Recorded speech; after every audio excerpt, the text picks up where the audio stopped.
Hi, it's Miles Red Songbird in New York City. I took some notes on a very interesting video I watched earlier today. The video is called A Must-See, the most eye-opening 10 minutes of your life by Dr. Bruce Lipton. Okay, and here are the notes. 50 trillion cells are in your body. They are living entities. You are not a person, you are a community. Each cell has 1.4 volts of electricity, a minus volt inside and a positive volt outside.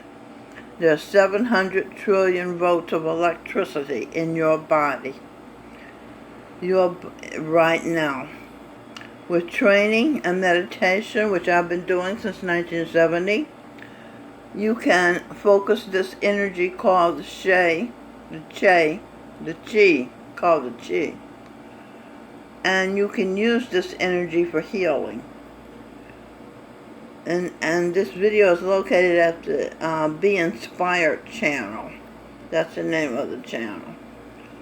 All animals and all plants communicate with vibration. You see yourself as a physical entity. In new physics, you are energy waves. Language was designed to hide feelings. What we people are interacting waves. That's why one person can affect another person just by being in the field. In quantum physics, we don't study the positive, the particles. We study the waves. All of the waves together is called the field.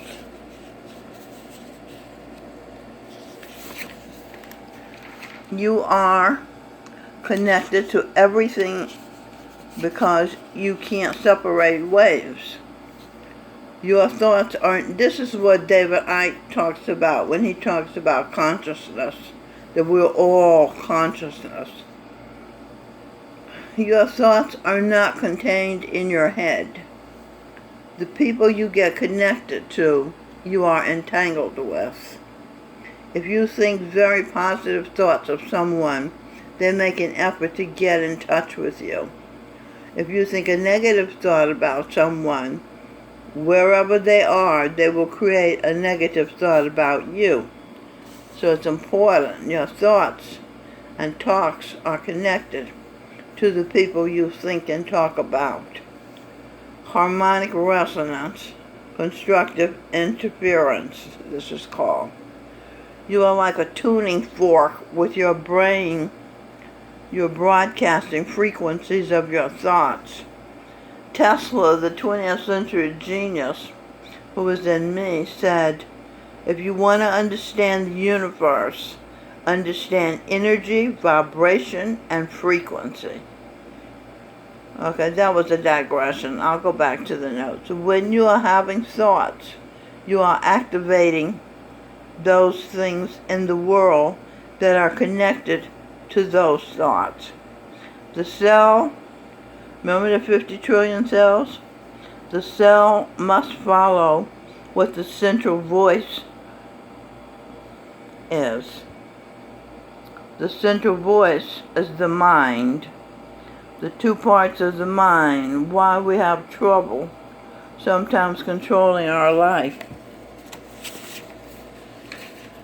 There are internal and external signals. The function of the brain is to receive signals and then interpret those signals, then send the information to the cells to control the behavior and the genetics. So that's why if you believe something, your brain tells your cells to make it happen, to make you do what's necessary for your belief to come true. So the function of the brain is perception, and from that creates the mind. A placebo effect is when you have a very positive thought that something can heal you, even if it's a sugar pill, but you believe it's the real medicine, then you can heal yourself with that. The pill didn't heal you. It was the thought that healed you. That's like I was telling you the other day on another video. Stevie Wonder had the thought that he would want to make love to me. And I had the thought, wondering what it would be like for him to make love to me. So that the thoughts joined and created a baby. And that's the baby, Robin Birdsong. It's not the sex that creates the baby. It's the thoughts that create the babies. Because Jesus Christ, Gurinder Singh, and I had eye contact with deep love, total love for each other. And that uniting of our energies created a baby. And the baby is Aria Elizabeth Michelle. And she's in this womb. And the sun plunged his mighty supreme beam between my legs and created a baby.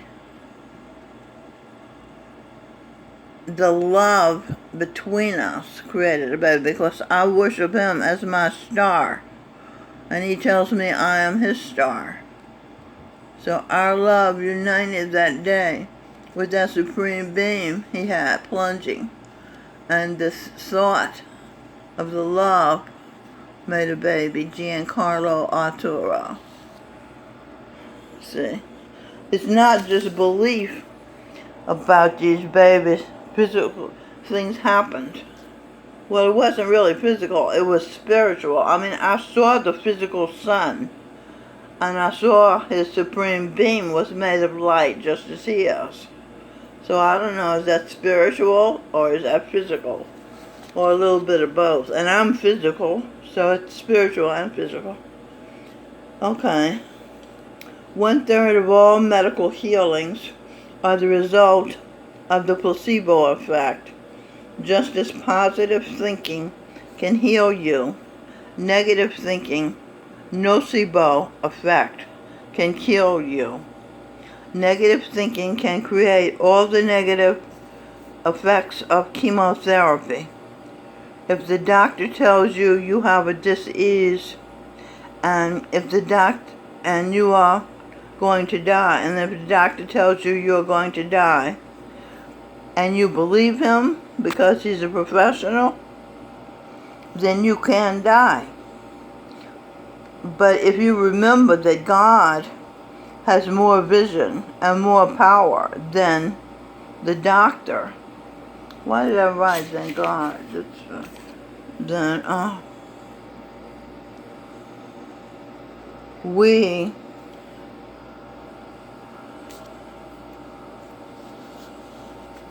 Then you ask God. And if you ask God to let you continue to live, and he says yes, then you'll continue to live. Just like I told the doctor, he wanted to give me some kind of test. And I said, no, that will hurt the babies. And he said, you're 74 years old, you're not pregnant. I said, and he says, and why do you think you're pregnant? And I said, because God told me so. So he said, well, you're not pregnant. I said, God knows more than the doctor. See, so you just have to. And I'm still pregnant. So, when we were growing up with stronger beliefs, we would all be more powerful than we are now. I grew up watching my other mother and Donie, now Robin Birdsong, and my other father, Brother Wright, now Sing Birdsong, have strong beliefs and strong faith. And when I was a child, I knew that I had to have strong faith for my fate, F-A-T-E. I remember when Brother Wright sing birdsong now. He was about 5'5". I wrote a little song about him. 5'5" with chocolate skin, the beauty of a strong, loving man. He gave whatever he could to whomever he saw needed help. He gave to us all, lastly himself, Brother Wright. So beautiful, so nice, Brother Wright. Anyway, so Brother Wright, he really was 5'5". He really did have chocolate skin. But he was a macho man. He had huge, strong hands. And he had tools. He had a hammer, and he had a saw, and rakes, and a lawnmower, and a wheelbarrow, and I would be in the backyard. Our backyard looked like a Garden of Eden. He had made it so beautiful. Lush green grass, and he had red roses and yellow rose bush vine Donie, and all kind of other kind of flowers and plants. And he made me a swing out of wood and rope, and he tied it to a tree, and I would swing back and forth, and the wind would blow against my face, and I was 5 years old, and I was in heaven. It was just heavenly being with him, because I would be swinging while he would be puttering around the yard, fixing things and building things. And he built 2 pillars in the front of the house that looked like professional art craftsmen did it. It was so beautiful with bricks, and then he painted red and white, and we were the only house on the block. We had a white house, and the only house on the block that had a sidewalk, because he personally had a sidewalk put in our property. And we had a walnut tree in the backyard. And in the autumn, my sister and I would gather walnuts and let them dry, and then we'd take a brick and bang them open and dig out the walnut meat with just some salt and eat walnuts. And we'd sit in the backyard, because Brother Wright had built in Donie a white table and some chairs. So we'd sit in the backyard after church on a sunny day and have fresh lemonade with sugar and ice cubes. And it was just glorious. But let me tell you what happened. So Brother Wright worked at Boyle and Harrison Company in Clarksville, Tennessee. And the union wanted to come into the company and represent the workers. Well, the company didn't want a union, so they went to court. So Brother Wright had to testify. The man said, "Raise your arm and swear on this Bible." And Brother Wright said, "No, I don't swear." So he wouldn't do it. They let him testify anyway, because he obviously was a man of honor. And let's see. So they cut Brother Wright's salary. Oh, I know what happened. Brother Wright wouldn't lie. They wanted him to lie. The company wanted him to lie and say that they had the conditions for the workers were more favorable than they were. Brother Wright wasn't political, but he wasn't a liar either, and he refused to lie. So they cut his work hours back to where he was making $10 a week. Now, can you believe that? He got a house, a wife, and a child, because I was living with them during the week to support on $10 a week. Do you think you worry yourself to death? Do you get angry and curse the man at dinner? No. They didn't do anything any differently. They were the same calm, loving, warm, in-the-moment people they had always been. They didn't care what happened. It was all the will of the Lord.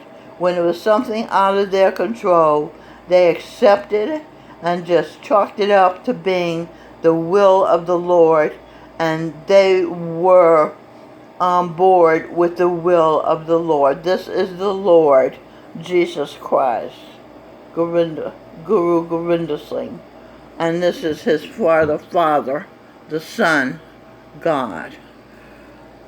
Okay, I must tell you what else happened.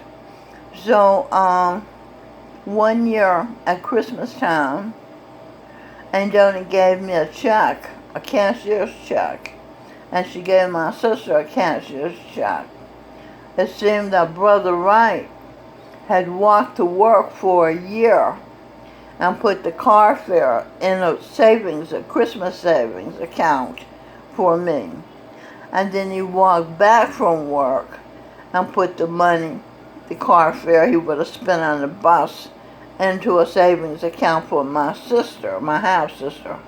And then at the end of the year, we had enough money to go shopping to buy Christmas presents for the family, because every Christmas our family had a family reunion at Mama Sally and Papa John's house, big white house on Franklin Street. So my cousin, Lieutenant General John Hopper, was there, and that's who he is today, but he was just Hopper. We call him Hopper. He's a fighter pilot who fought in Operation Desert Storm and in Vietnam. And he was St. Peter in an earlier life. And I was his daughter at that time. And Dr. Jordan Peterson was his son. And Reverend Jesse Peterson was his son. So that's just a little digression. But anyway, that's a little bit of how life was like with people of faith, strong faith. And they gave it to me.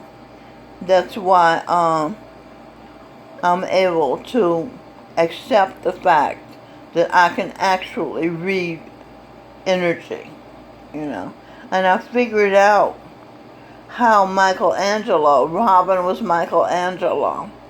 And somebody asked Michelangelo how he could create David, his famous sculpture, out of marble. And I got my mind on something else, because David, the model, is here. His name is David Harbons. And he was Zig Ziglar. I'm looking around. I thought I had his picture up here. I moved the pictures around, but I had his picture somewhere in this room. I'm at St. Francis of Assisi Residence 3 in Chelsea, Manhattan. So, Michelangelo said, David was already in the sculpture. I just chipped away the excess. So I realized the other day that Michelangelo read the energy of rock. I can read the energy of flesh, of waves, vibrations. And he could read the vibrations of the rock. That's how he was able to see David in the marble. So isn't that interesting? There's a whole world, invisible world, going on that now that we're at the frontier of consciousness, we're finding out about, and it's very interesting. Okay, so that's the video for today. I think is that all I wanted to talk to you about? I believe so. Yeah, okay, so remember the power of your thoughts. Keep them positive. So long.